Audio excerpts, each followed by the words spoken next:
론스타 주가 조작 사건은 론스타 관련해서 대한민국이 유죄 판결을 얻어낸 거의 유일한 사건인데요. 음, 그걸 제가 33살 때 수사하고 그 이후로 한 10여 년 가까이 재판을 관여했죠. 그리고 그 론스타 주가 조작 사건의 유죄 판결을 이끄는 데까지만 관여한 게 아니라 사실 지금 법무부가 론스타가 이제 2012년에 외환은행을 팔면서 나간 다음에 바로 중재 소송을 대한민국 상대로 걸었는데 거기에 대해서 우리나라가 이제 법무부를 중심으로 대응하잖아요. 근데 대응하는 데 있어서 거기 법무부 내 팀은 아니지만 실제로 가장 유일하고 강한 무기가 이 주가 조작에서 론스타의 책임을 물을 수 있는 그런 판결 그리고 그런 증거를 우리가 갖고 있다는 거였거든요. 그러니까 그 문제를 백업하고 자료를 만들고 페이퍼워크를 하고 논리를 만드는 거는 사실 제가 하지 않을 수가 없었어요. 그래서 2012년 이후에도 사실 법무부에서 계속 담당자는 바뀌었지만 뭔가 자료를 내야 되거나 그럴 때는 항상 제가 일을 담당해서 그 밑자료를 주고 뭐 그랬었습니다. 제 친구가 거기 근무하고 그랬거든요. 그러다 보니까 이제 왜냐하면 이 주가 조작 사건에 있어서 어떤 증거가 나왔는지를 그 중재재판부에 제출하는 게 굉장히 중요했었거든요. 그러다 보니까 한 뭐 만으로 19년, 뭐 20년 되는데요. 뭐 정말 꿈에 나올 정도로 이렇게 한 머릿속에서 계속 따라다녔어요. 결국 대한민국이 론스타에 승리했고 투기자본 론스타에 승리했고 그래서 저는 홀가분하게 생각합니다. 대한민국에 정말 잘된 일이다 이렇게 생각해요. 왜 제가 이 론스타 주가 조작 사건 얘기는 제가 저번에 좀 했잖아요. 근데 그게 그 이후에도 왜 제가 이 중재재판에 밖에서 관여할 수밖에 없었냐면 주가 조작 사건의 증거들이 핵심이거든요. 왜냐하면 미국 론스타 펀드는 중재재판에서 이렇게 얘기했어요. 아니 주가 조작은 부당한 기소다. 권력에 의한. 그리고 너희 대한민국의 판결을 어떻게 믿냐. 초록은 동색이고 너희는 어차피 같은 편 아니냐. 우리는 주가 조작한 적이 없다. 이렇게 이제 대한민국 대법원 판결을 부정하고 나섰죠. 중재재판부에서 그러니까 실제로 론스타가 주가 조작을 했냐 안 했냐는 굉장한 중요한 이슈일 수밖에 없었어요. 사실상 나머지 절차적 문제를 제외하면 그거 말고는 다른 무기가 없었거든요. 그래서 제가 거기서는 많이 관여할 수밖에 없었던 것이 그 대법원에서 유죄 판결을 받게 된 증거나 근거가 뭐였는지를 중재재판부가 그대로 심사를 했거든요. 그러니까 그 내용은 제가 아니면 관여할 수가 없었죠. 그게 왜 그런데 중재재판부에서 외국인들이 한테 받아들여졌냐면 저는 이렇게 얘기했어요. 제가 얼마 전에 얘기했지만 시티마켓, 시티그룹에 있는 투자은행이 론스타의 자문사였거든요. 외환은행의 자문사.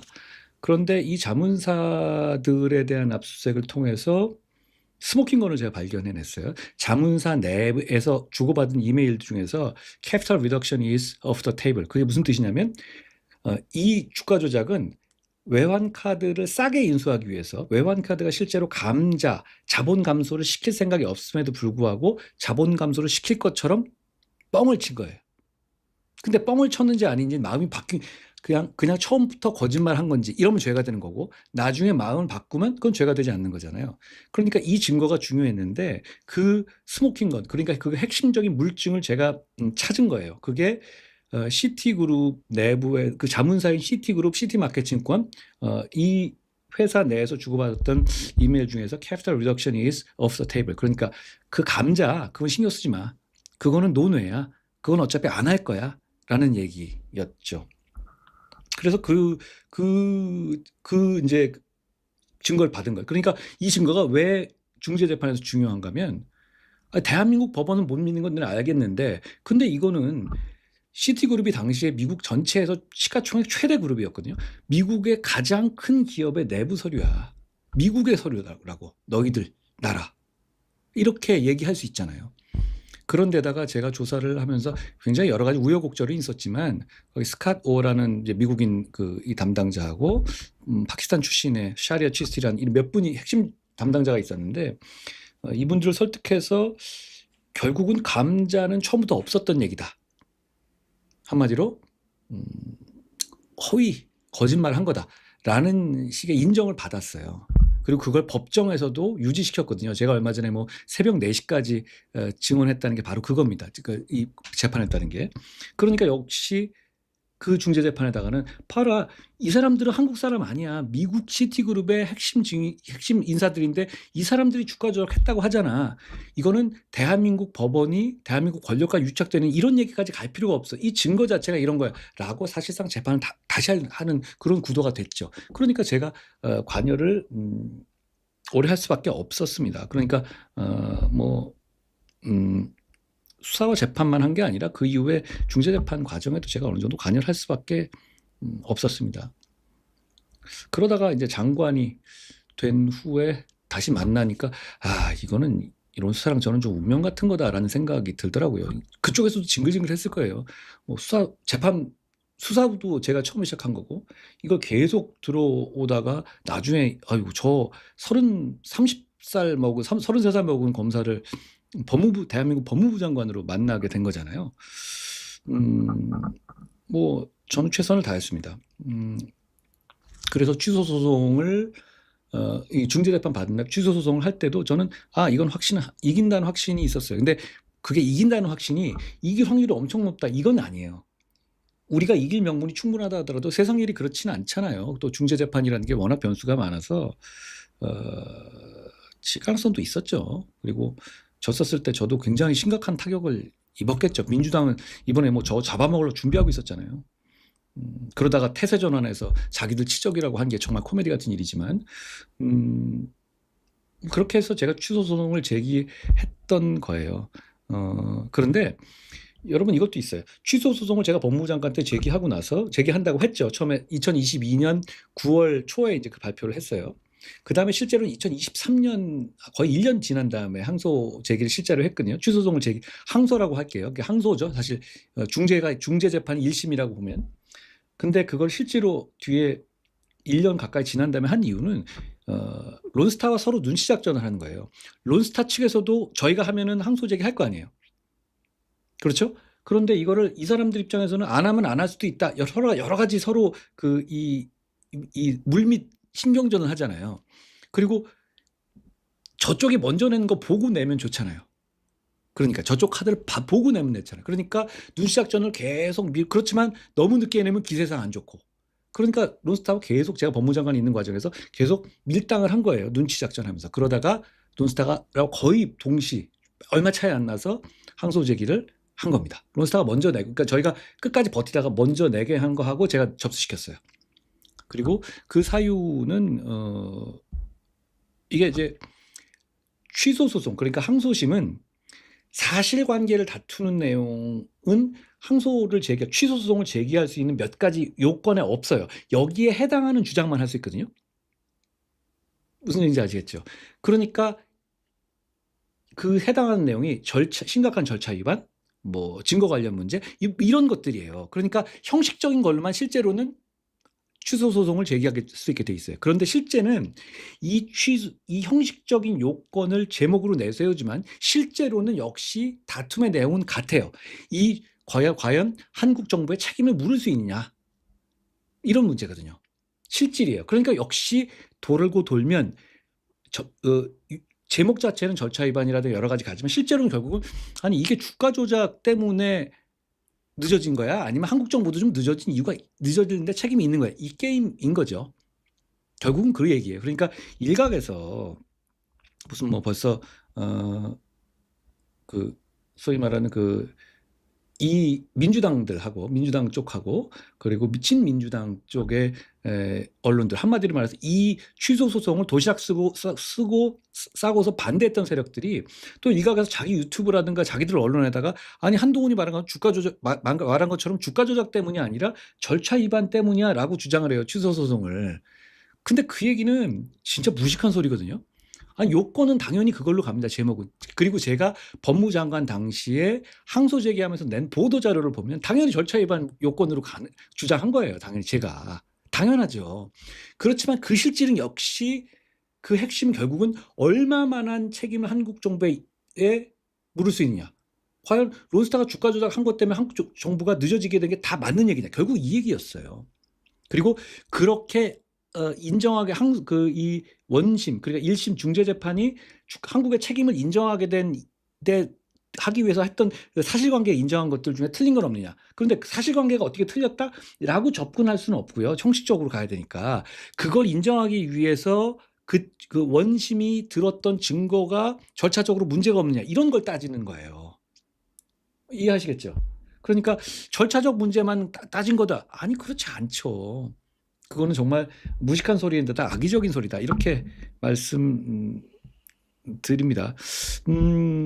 그러니까 이제 그리고 한마디로 그러니까 뭐 저쪽에서 그렇게 얘기하잖아요. 제가 항소 제기만 하고 이게 항소 제기한다고만 해놓고 실제로는 뭐 뒤늦게 한 걸 또 뭐라고 하는데 아니 이거 당연히 눈치 작전이죠. 그리고 항소 제기는 원심 그러니까 원래 있는 이 심판 자체가 맞느냐 아니냐를 따지는 아주 그런 게임이에요. 그러니까 항소장에 항소 제기서에 들어가는 내용 그대로 거기서 별로 벗어나질 않아요. 그러니까 저희가 주장했던 내용 이상을 막 서로 공방이 가는 건 없습니다. 그러니까 뭐 마치 뭐 여기에 제가 관여 안 한 것처럼 얘기하는 건 아니 저를 깎아내리고 싶은 마음은 알겠는데 그건 사실과 다른 얘기다라는 걸 얘기합니다. 제가 왜 이 얘기를 말씀드리냐면 저 민주당 쪽 사람들은 늘 이런 식이에요. 그래놓고 막 던져놓고 자기들끼리 뭐 왔다 갔다 하면서 대한 사실을 만든 다음에 그걸 가지고 이제 선동을 하죠. 그걸 그때그때 쳐내야 되는 것 같아요. 제가 오늘 공연 보고 와서 좀 일찍 왔어요. 와서 공연 볼 때 이런저런 생각하다가 야 이렇게 설명하면 어떨까 해서 들어와서 제가 이렇게 이 매직으로 이렇게 써봤습니다. 이거 가지고 설명 드려볼게요. 보이시나요?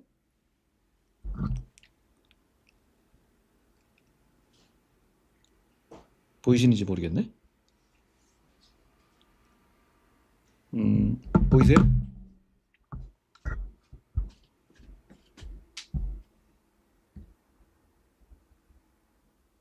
글씨가 잘 안 보이나요?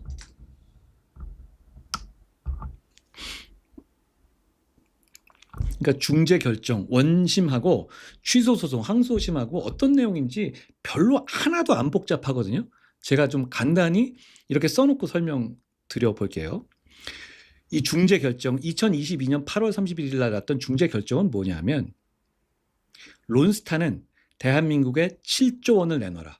왜 7조 원이냐면 자기들이 대한민국 정부가 시간을 끌어서 늦게 팔아서 손해본 6조 플러스 이자를 내라는 얘기예요. 한국은 우리는 못 주겠다. 왜냐하면 야 너네는 여기서 주가 조작했잖아. 너네 그것 때문에 그런 거야 라는 얘기죠. 그러니까 이 중재 결정에서는 실제로 주가 조작이 있었는지 여부 그러니까 대법원 판결이 있는 거와 관계없이 실제로 미국은 너네 같은 나라의 대법원은 어떻게 믿니? 우린 주가 조작 안 했어. 역시 대법원도 우리 똑같이 역시 핍박한 거야 이런 주장을 했는데 말씀드린 것처럼 제가 우리가 확보한 이 스모킹 건들하고 증언들은 다 미국 사람들이야 미국 거야 이런 주장을 했죠. 제가 주장한 건 핵심적으로 주장했던 건 그런 거였어요. 그런 거에서 이 중재 결정은 모든 사람이 론스타의 외환카드 주가 조작은 있었다. 예스. 이 결론을 내준 거예요. 그러니까 사실 이 핵심 쟁점에서 굉장한 승리를 우리가 거둔 거예요. 상대가 미국이었음에도 불구하고. 그러니까 주가 조작이 있었다는 거는 다수 의견대로 이제 결론이 나는 거지만 소수 의견도 썼는데 다수 의견과 소수 의견 모두 론스타는 주가 조작을 했다라고 인정한 겁니다. 차이는 뭐냐? 다수 의견은 론스타가 주가 조작은 한 건 맞지만 한국도 너무 시간을 끌었어. 그러니까 한국도 약간은 책임져야 돼. 그 약간이 얼마냐? 론스타는 7조를 주장했지만 2,800억 플러스 알파 한 3,000억 정도 내. 알파 이자까지 이런 거였고요. 소수 의견은 뭐냐면 론스타가 주가 조작이 했는데 이거 너무 심각해. 범죄가. 그러니까 한국은 여기에 책임이 없어. 영원이야. 이게 중재 결정의 전부입니다. 취소 소송은 우리의 취소 소송 하지 말자는 건 2,800억 정도면 우리가 하고 가자라는 얘기였고 그런데 여기서 저는 왜 이걸 봤냐면 저는 이 사안을 계속 관여해 왔잖아요. 그러면 주가 조작이라는 것을 저쪽에서 이렇게 인정한 이상 이 베이스에서 싸우면 저는 0을 만들 수 있다고 확신했어요. 주가 조작이잖아요. 그걸 인정받는 게 되게 힘들었어요. 근데 인정받았어요. 그럼 이제부터는 아니 이렇게 공세를 피면 되는 거야. 아니 주가 조작을 지금 다 인정했잖아. 주가 조작한 애들한테 어떻게 나라에서 돈을 더 주니? 그게 말이 돼? 이거는 지구 국룰 아니야? 라는 얘기 통을. 이거는 아니 너네 나라는 그렇게 했어. 영국 법원에 했잖아요. 영국도 어떤 작은 선진국이죠. 미국의 자본에 털려본 경험이 있는 나라예요. 아니, 너네 같으면 그럴 거야? 이런 거 할 수 있다고 봤어요. 그러니까 취소 소송에서는 그때 취소 소송이 이제 항소죠. 이번에 제가 결단하고 민주당이 반대했는데 제가 밀어붙였던 거죠. 우리 정부 내에서도 반대가 많았죠, 당연히. 근데 이 취소 소송은요, 이제 이렇게 봐야 돼요. 중재 결정의 다수 의견이 맞냐 아니냐를 가지고 론스타와 저희가 의견을 내가 싸우는 거예요. 이해하시겠죠? 그러니까 2,800억 플러스 알파 주가 조작은 있었지만 한국도 약간 책임 있다라는 이 중재 결정의 다수 결정을 가지고 싸우는 거죠. 론스타는 뭐라고 한 거냐? 야, 이거 주가 조작 책임 없어. 그러니까 이건 6조, 7조로 가야 돼. 라고 주장하는 거죠. 당연히. 그리고 우리는 뭐냐면 야, 주가 조작 맞잖아. 맞는 거 너네도 인정했지. 그럼 이거 어떻게 주가 조작이냐? 이건 영원으로 가야 돼. 이런 싸움이 확 붙은 게 취소 소송입니다. 그러니까 우리는 근데 아까 말씀드린 것처럼 이건 절차 요건으로밖에 주장할 수가 없어요. 취소 소송은. 왜냐하면 규정이 그렇다고요.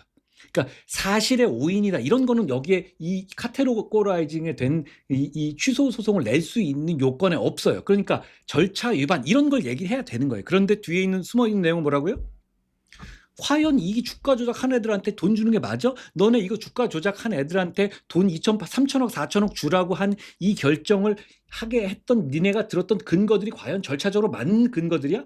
이게 말이 되는 증거들이야? 라고 가는 거죠. 결국은 실질의 싸움이에요. 뒤에 숨어 있는. 그러니까 우리는 다수 의견 내는 과정에서 이제 사유가 유형이 한정되니까 주가 조작 책임을 인정하고도 한국 책임을 일부 인정한 다수 의견을 절차적 결함 등 요건으로 주장해서 이게 관철된 거예요. 그래서 결국 어떻게 되냐? 대한민국은 론스타에게 한 푼도 물어주지 않아도 된다. 거기 더 나가서 대한민국이 여기서 썼던 소송 비용 중에 72억을 론스타가 오히려 물어내라. 이 결론이 나온 겁니다.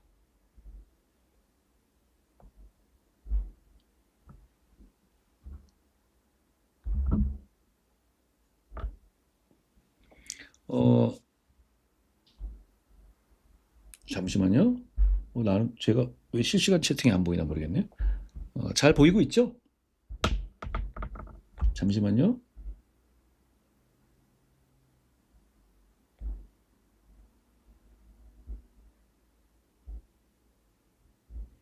실시간 채팅 저 보는 건 포기해야 되겠네.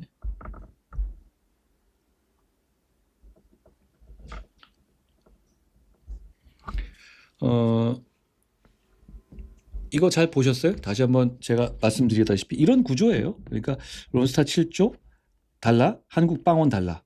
여기서 중재 결정에서는 주가 조작이 있었다는 공이 인정됐고 다수 의견은 그래도 한국 조금 내. 그래서 2,800억. 그러니까 이자까지 포함하는 거니까 지금 기준으로 4천억 내 이렇게 된 거예요.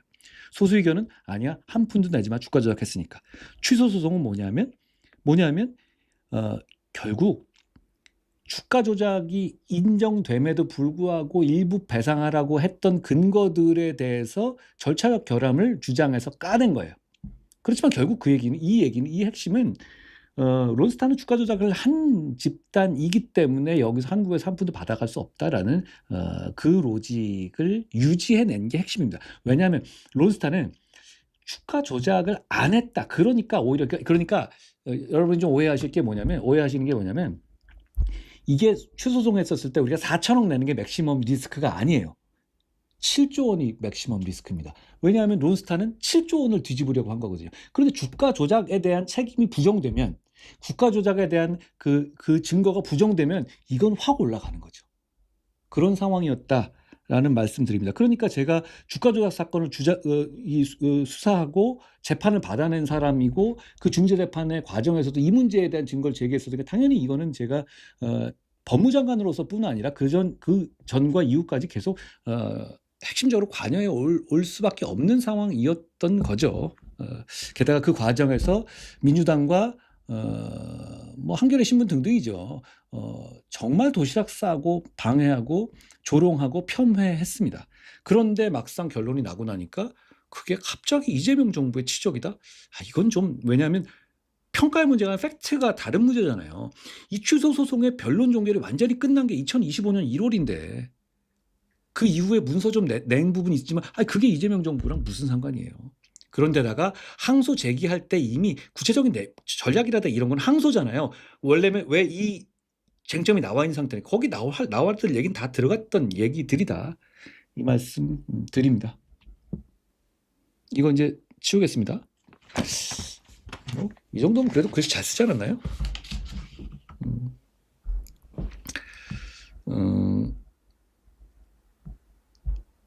경복궁 얘기 이제 론스타 얘기는 제가 이제 그 경복궁에서 학생 만난 얘기를 하면서 했는데요. 예전에 청와대 근무할 때 매일매일 이렇게 통과하면서 다녔어요. 밥 먹고 오면은 청와대까지가 이렇게